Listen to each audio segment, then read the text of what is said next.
Right, so we're beginning part two here. Sharon correctly answered 50 questions on her science test. There are 80 questions on the test. Enter the percent of the questions Sharon answered correctly. Okay, so we need to get from 80 to 100%. All right, so we can do half of 80, and that's 40. Half of 50, that's 25. It still doesn't quite get where we want to go. Let's see. We can just do 5 and 8, right? 10 goes into 50, 10 goes into, and that still doesn't get us so that we can get straight to 100 somehow. And that's what we need to do is we need to get to 100. All right, so the best thing we could possibly do is maybe this.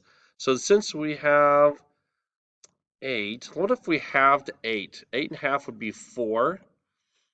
Half of 5 would be 2.5. So it's not the most ideal, but pretty easy to do because if we do 4 times what will give you 100, well, that's 4 times 25, right? So if we do 25 times 2, that's going to give us 50. And then 25 times a half.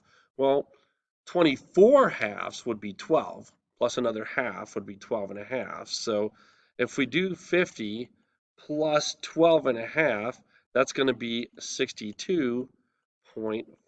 So 62.5% would be our answer in this situation, and that is one of our options. So we'll just put it right there. Okay, the next one, a computer chip company finds that 180 out of every 200 chips work properly. Pick the percent of the chips that work properly. Okay, cool. Well, this one's going to be pretty quick because if we kind of, oops, I'm doing a drawing. If we're going to get to 100, I mean, we can divide 180 by 10 and 200 by 10 and have 18 and 20 and kind of go from there. So, but ultimately we want to get to 100. So we have two options at this point since I did that. We can do 20 times what will give you 100 and do the same thing with 18, or we can just take 200 divided by what will give you 100. Well, obviously cutting 200 in half gives you 100. So 180 divided by 2 will give you 90. So actually this is pretty quick and simple. We have 90 out of 100, which would be 90% of the chips work properly. So that would be your answer, is 90%. All right, a zoo knows that 3 out of every 5 animals are mammals. It says pick the percent of the animals at the zoo that are not mammals. Okay, so we're going to find out how many or what percent are mammals and then figure out the rest by just subtracting that from 100, right? So so we'll get started. Okay, so once again, we just do the part and the whole amount. So we have 3 mammals for every 5 animals in total. So 3 out of every 5. All right, so we need to get to 100, right? So let's just put a 100 down here. And we always want to get to, if we're trying to find a percent, let's get to 100. Well, let's see. We can do both of them by 5. 5 times 5 is 25.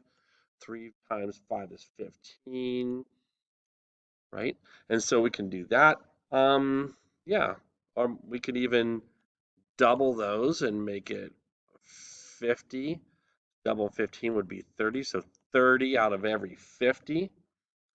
Okay, is that right? Yeah. All right, so then, I don't know, we can choose anything now. We can do 5 times 20 to get to 100. We can do 25 times 4 to get to 100, or 50 times 2 to get to 100.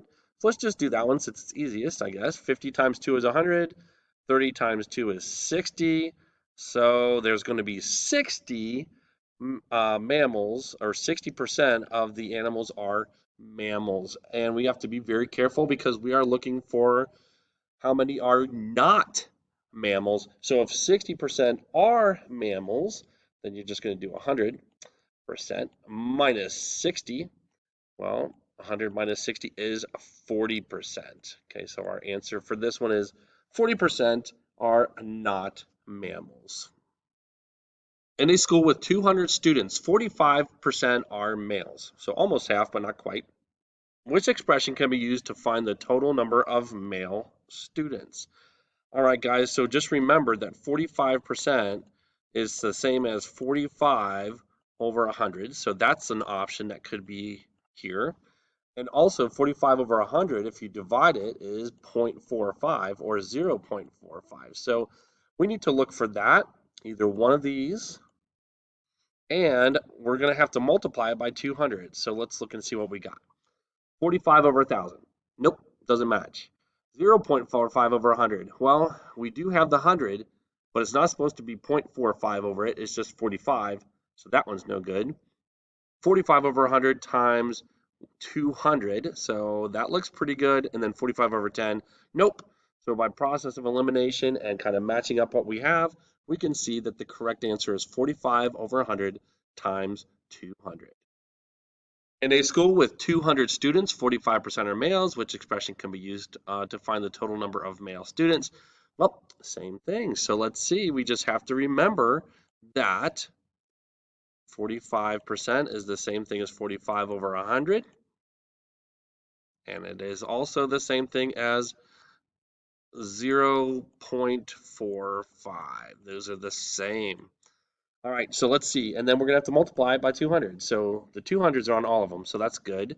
We have 0.45 over 100. Once again, that one's no good because we don't want 0.45 over 100. We just want 45. There's 45 over 1,000. Nope. 0.45 times 200. That probably looks like our winner. Let's look at this last one. 45 over 10 times 200. No. So this one is our answer, because 0.45 times 200 will give us our percentage. Okay, so we're going to have to kind of talk this one out. It says Susie needs to calculate 36% of 300. Susie wrote down an explanation. She can can this explanation be used to calculate 63% of 300? All right, so Susie could multiply 0.63 and 300. Well, let's see. If you remember, 63% is the same as 63 over 100, or 0.63. And again, either one of those times the total amount was going to give us our percentages. So yeah, as long as we have a situation where we've divided by 100, okay, we can multiply those two numbers together and it is correct. So for this one, the answer is yes, that one will work. All right, here we go again. Susie needs to calculate 63% of 300. Susie wrote down an explanation. Can this explanation be used? Yeah, let's see it. Susie could multiply 63 and 3. Well, that's kind of interesting. So we have to, in somehow, shape, or form, divide by 100 for this to work. Well, we have 63%, and we didn't divide 63 by 100 and get 0.63. It's just staying that. But we did divide 300 by 100 to get 3, right? So since we divided one of the two numbers by 100, can we just multiply these together now and get the percent? And the answer is yes. So this one will actually work. Again, oops, that's the wrong one. Let me just undo that. Okay, this is a yes. Okay, this does work because dividing 300 by 100 will give you the 3 that you need, and you can multiply them together. Susie needs to calculate 63% of 100. Susie wrote down an explanation. This explanation can be used to calculate 63% of 300. Let's see. Susie could multiply 63. Okay, so far we haven't divided by the 100, and 300, still haven't divided by 100, and then divide by 10. What do you guys think? Well, in this situation, neither one of these numbers were divided by 100, so it's not going to give us the per 100 or percent. And then they wanted us to divide by 10. Okay, so that's not going to work, right? It has to be divided by 100. So the answer to this one is no. Okay, it is not going to work out because we have never divided by 100, and then you're never going to get a percent by dividing by 10. Here we go, another one with Susie. Susie needs to calculate 63% of 300. She wrote down an explanation. Can this explanation be used to calculate 63% of 300? Here it is. Susie could divide 63 and 100 and then multiply by 300. Wow, isn't that pretty much what we've always talked about? Taking 63 divided by 100, well, that gives us our division of 100 times 300. And so anyway, that ends up giving us 0.63 times 300. So either one of those would be correct. So the answer for this one is definitely yes.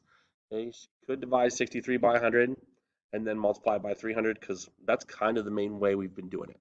Okay, so there we go for that one. Right, this time it's not going to be about Susie. It says in a zoo with 500 animals. Okay, there's 500 animals in the zoo. 35% of them are mammals. Okay, which expression can be used to calculate the total number of mammals? All right, so let's just remember 35% is 35 over 100. Of course, that could also be 0.35. Okay, either one of those, and so you're going to have one of these two, and you're going to have to multiply it by 500. Well, it looks like 500 is in all of the different options, A, B, C, and D. So it's going to come down to which one has something like this. So let's look at A, 35 over 100 times 500. That one almost always, that one already looks good.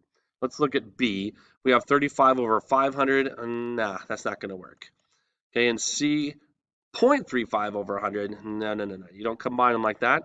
And then we have 35 over 10. Nope, has to be over 100. So A is the best answer for that one.